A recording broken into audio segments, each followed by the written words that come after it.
नमस्कार, मी संकेत आणि आपण पाहत आहात मुंबई आउटलुक.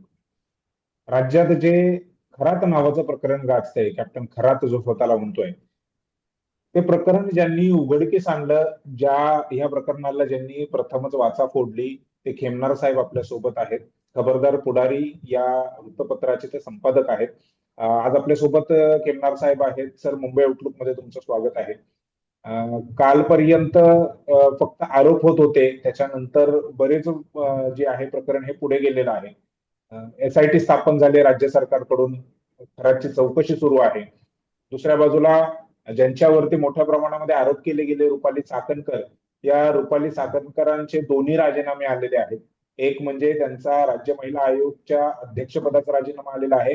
दुसरं राष्ट्रवादीच्या महिला प्रदेशाध्यक्ष पदाचा देखील राजीनामा आलेला आहे.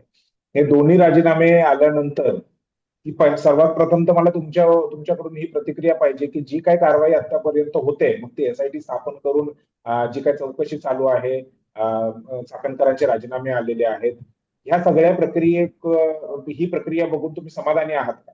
तर आपले मनापासून या ठिकाणी धन्यवाद देतो आपल्याला, का आपण आपल्याला या लाईव्हच्या शोमध्ये मला या ठिकाणी जोडलं आणि या तमाम महाराष्ट्रातल्या जनतेला खऱ्या अर्थाने जो खुलासा सादर करायचा आहे आणि काय चाललंय या प्रकरणामध्ये, ही जी माहिती मी आपल्या चॅनलद्वारे या महाराष्ट्रातल्या जनतेला देण्यासाठी या ठिकाणी आहे. 4 मार्च 2025 रोजी माझ्या वृत्तपत्रात जी बातमी प्रसिद्ध केली होती, त्यामध्ये कॅप्टन खराता संदर्भात जो आपण मागील वर्षी त्याचे काळे कारनामे बाहेर काढण्याचा प्रयत्न केला, पण त्यानंतर मला त्यांच्या ट्रस्टवर असणाऱ्या महिला आयोगाच्या अध्यक्ष रुपाली चाकणकर आणि कॅप्टन खरात यांनी कशा प्रकारचा त्रास दिला, त्यामध्ये चाकणकरांनी माझ्यावरती सुमोटो अंतर्गत गुन्हा दाखल करणे, पोलिसांना पत्र देणे, त्यानंतर त्या कॅप्टन खरातनी माझ्या नुसकांची नोटीस टाकणं, माझ्यावर दखलपात्र गुन्हा दाखल बसलेले महिला, त्या ठिकाणी आपण महिलांचा सन्मान करतो आणि अशा महिलांनी संविधानिक पदाचा त्या ठिकाणी गैरवापर करून लोकशाहीमध्ये पत्रकारांना चौथा स्तंभ म्हणून ओळखलं जातं आणि एका पत्रकाराचा आवाज दाबण्याचं काम त्या ठिकाणी चाकणकरांनी केलेलं आहे.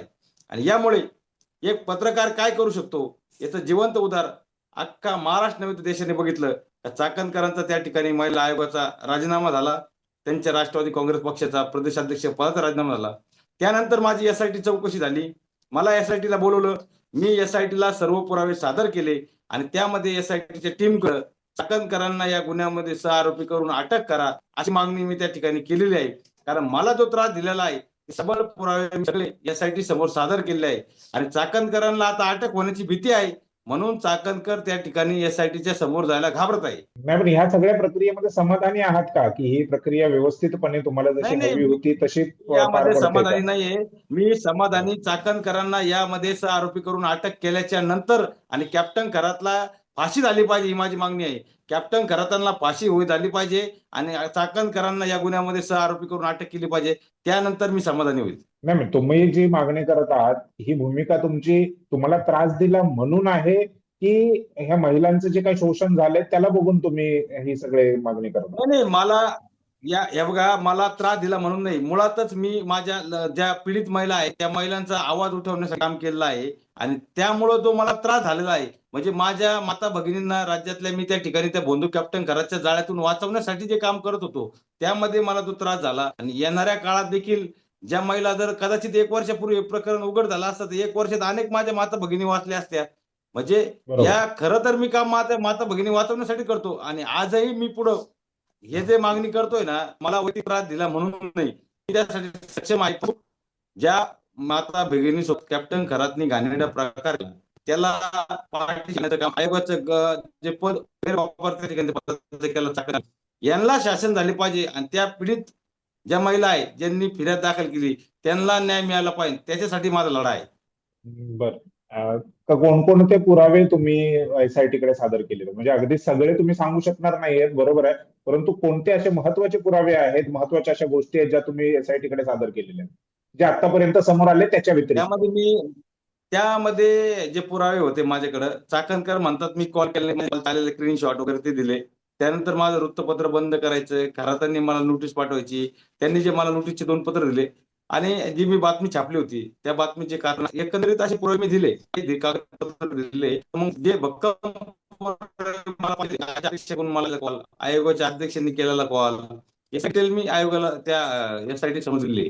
बरं, आता रुपाली चाकणकरांना एसआयटी कडून समन्स दिलेली होती, परंतु त्या हजर झालेल्या नाहीत. काय वाटतंय, कारण देतायत, पळतायत या चौकशीपासून?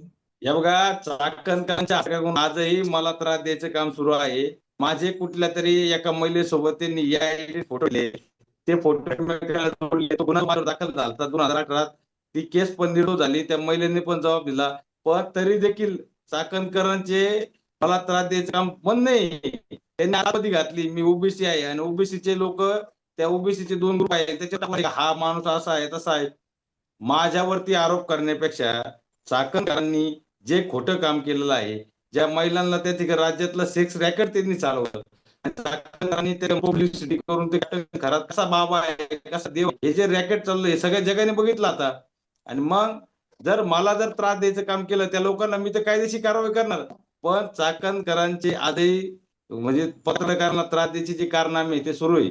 पण आता याच्यामध्ये तोपर्यंत सहआरोपी करत नाही, या पीडित महिलांना न्याय मिळत नाही आणि चाकणदार होत नाही, तोपर्यंत आम्ही सरकारकडे ही मागणी करणार आहे. सरकार एसआयटी समोर यायला का घाबरता? त्याचं मुख्य कारण आहे का चाकणदारांना माहिती आहे आपल्याला एसआयटीला बोलावणार आणि आपल्याला अटक करून घेणार. बरं, चाकणकरांचे याच्या व्यतिरिक्त काही संबंध आहेत? म्हणजे एक अशी पण चर्चा आहे की त्यांच्या मुलांकडून काय फिल्म्स बनवल्या गेलेल्या आहेत, त्यासाठी पैसा लागलेला आहे. त्या संदर्भात काय माहिती आहे आपल्याला? चाकणकरांचे इंडस्ट्रीमध्ये संबंध आहे. त्यांच्या मुलांनी एक चित्रपट काढला होता, त्यात त्यांनी हिरोचा रोल केलेला आहे. आणि दुसरी गोष्ट, त्याला अनु मलिक आला होता. अनु मलिकवर ऑलरेडी 3-4 अनु मलिकचा आपलं अनु मलिक नाही.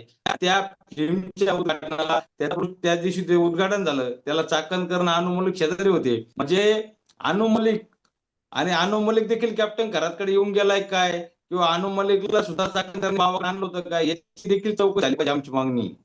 आणि अशा जर अत्याचारातल्या गुन्ह्यातले लोक, त्याच्यावरती जे पीडित महिलांना शोषित केल्याचे आरोप आहे, तो जर चाकणकरांच्या मुलाच्या त्या पिक्चरच्या लॉन्चिंगला येतोय, उद्घाटन येतोय, म्हणजे चाकणकरांचे संबंध कोणत्या लोकांशी सिद्ध होतं महाराष्ट्राला.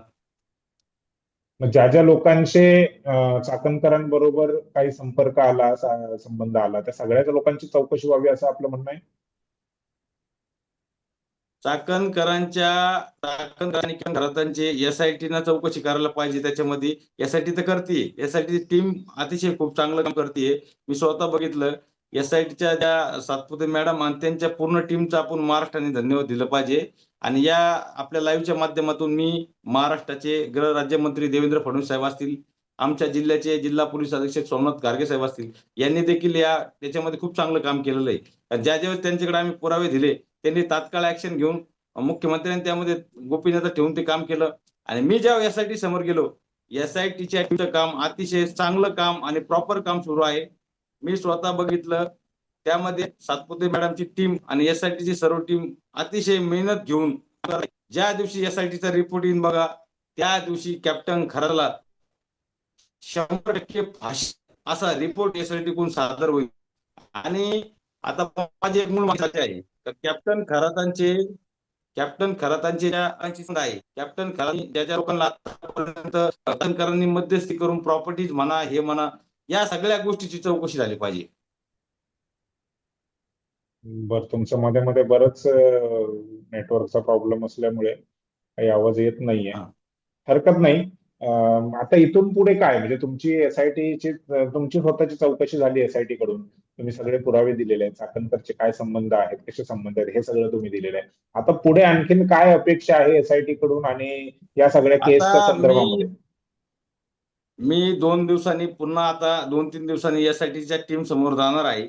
आणि एसआयटीच्या टीमला मी पुन्हा एकदा सांगणार आहे का या गुन्ह्यामध्ये रुपाली चाकणकर यांना सहआरोपी करा आणि त्यांना अटक करा. आणि मी आपल्या चॅनलद्वारे एक गौप्यस्फोट करतो. मी अजून काही लोकांना सांगितलं होतं, पण आपल्याला ती माहिती सांगतो का मी देखील उद्या कॅप्टन अशोक खरात याच्यावरती गुन्हा दाखल करणार आहे. बर, हे गुन्हे दाखल करायला इतका उशीर का झाला? म्हणजे गेल्या 1 वर्षापासून किंवा त्याच्या अगोदरपासून करायचं प्रकरण आहे आणि आता ते गुन्हे दाखल होत आहेत. आता कालच त्यांच्यावरती जमिनीच्या संदर्भामध्ये काही गुन्हा दाखल झाला. हे गुन्हे दाखल व्हायला वेळ का लागला? नाही नाही, प्रॉपर सर कसं आहे माहिती का, कॅप्टन खराताचे जे लागे बांधे आपण सर्वांनी बघितले, कशा प्रकारे होते, काय होतं, त्याच्यामध्ये गुन्हा दाखल झाला बी पाहिजे होतं. आयोगाच्या मॅडमचं त्यावेळेस प्रेशराईज होतं पोलिसांना, फोन येत होते, सगळ्या गोष्टी. गुन्हा दाखल करायला लोकांना कसं मानसिकता लागते आणि सगळ्या गोष्टी आता स्थिर झालेल्या आहे. लोकांना कॅप्टन खरातचे काळे कारनामे समोर आल्यामुळे आता पीडित महिला पण पुढे येत आहे. कॅप्टन खरातवर आतापर्यंत माझ्या मते एक 15-16 एफ-आय-आर झालेल्या आहे आणि त्यांची संख्या वाढून ती 30-40 पर्यंत जाईल. बरं. आणि पण जेवढे मला जो त्रास झालेला आहे, तर मी माझ्या काल लीगलच्या टीम सोबत बोललो. आजही दिवसभर बोलून त्याच्यावर सगळा अभ्यास करून, उद्या जिल्हा पोलीस अधीक्षकांना भेटून उद्या कॅप्टन खरात यांच्यावर मी कायदेशीर गुन्हा करणार आहे. बरं. जेवढे जेवढे व्हिडिओ सांगितले जात आहेत, 58 व्हिडिओज आहेत, तेवढंच आहे हे प्रकरण, तेवढ्याच महिलांपुरतं आहे की आणखीन आहे? नाही, व्हिडिओ शूट केले म्हणजे जेवढे व्हिडिओ मिळाले ते तर पुरावे झाले. पण काही महिलांची जर कॅप्टन व्हिडिओ शूटच केलेले नाही, म्हणजे अशा पीडित खूप महिला आहेत ना. किमान याचा आकडा एक 300-400 महिलांच्या आसपास आम्ही एक अंदाज सांगितला. 300 ते 500 आसपास महिला पीडित आहेत. बरोबर. मग एक एक बाजू ही पण आहे की एकट्या चाकणकर यांच्यावरतीच सगळ्यांचा बडगा पडलेला आहे. त्यांना सहआरोपी करा, त्यांच्यावर कारवाई करा, या सगळ्या. पुरुष जे खरात बरोबर होते, मग त्याच्यामध्ये दीपक केसरकरांचं पण नाव येत आहे, त्यांच्यावरती कारवाई करा, त्यांना सहआरोपी करा, अशी कुठलीही मागणी किंवा अशी कुठलीही भूमिका घेताना दिसत नाहीये. महिला म्हणून त्यांना हे सॉफ्ट बघा, टार्गेट केलं जातंय का? नाही, नाही, नाही, नाही. चाकणकरांचा इनडायरेक्टली याच्यात रोल आहे बघा. हे बघा, मी कॅप्टन खरातांची बातमी छापली, त्या बातमीत कुठेही मी कॅप्टन खरातचं नाव लिहिलं नव्हतं.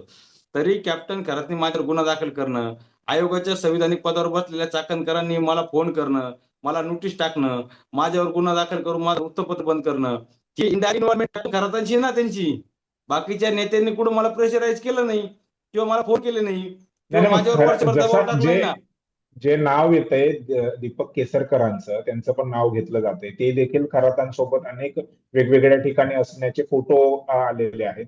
तर त्यांच्या संदर्भात काय आपल्याकडे माहिती आहे का, की त्यांचा कसा सहभाग या सगळ्या गोष्टीमध्ये होता? नाही, राजकीय नेत्यांसंदर्भात मी जास्त काही त्याचा अभ्यास केला नाही किंवा माहिती घेतली नाही. कारण माझं बरं. कामच या 2 व्यक्तीवर सुरू होतं. चाकणकर नाही, आणि पण असण्याची भोंदूबाबा, शक्यता आहे का? कॅप्टन करात. असण्याची शक्यता आहे का? नाही, जसं जे नाही. नाव संबंध आता हे पहा, केसरकरांचं येत आहे. हा. राजकीय नेते त्याचे नाही, राजकीय नेते त्या ठिकाणी त्यांच्या पद्धतीने गेले होते आणि आपण त्यांना विचारता त्या पद्धतीने उत्तर देतात. आणि जर तपासात काही निष्पन्न झालं, तर एस-आय-टी कडून त्यांना 100% बोलावून होईल. बरं. मग अजूनपर्यंत केसरकरांना किंवा इतर जे राजकीय नेते खरातांच्या बरोबर होते, त्यांना काही समन्स किंवा बोलवण्याची काय माहिती आहे का आपल्याकडे? नाही, अजून नाही, त्यांना नाही. चाकणकरांच्या नंतर त्यांना कदाचित बोलावलं जातील. ज्या लोकांचे संबंध यासाठी सर्वांना बोलवणार आहे. ज्यांचे संबंध आहेत बरं. त्यांना ते बोलवणारच आहे. बरं बरं. धन्यवाद खेमनार सर, तुम्ही मुंबई आउटलुकला इतका वेळ दिलात आणि ह्या सगळ्या थँक चौकशीच्या संदर्भामध्ये जी काही घडामोड होते, जी काही अपडेट्स आहेत, ती देण्याचा आम्हाला प्रयत्न केला. शिवाय तुम्ही असंही म्हटलं की तुम्ही उद्याच खरतच्या विरोधामध्ये जे आहे गुन्हा दाखल करणार आहे, ही एक चांगलीच गोष्ट आहे. धन्यवाद सर.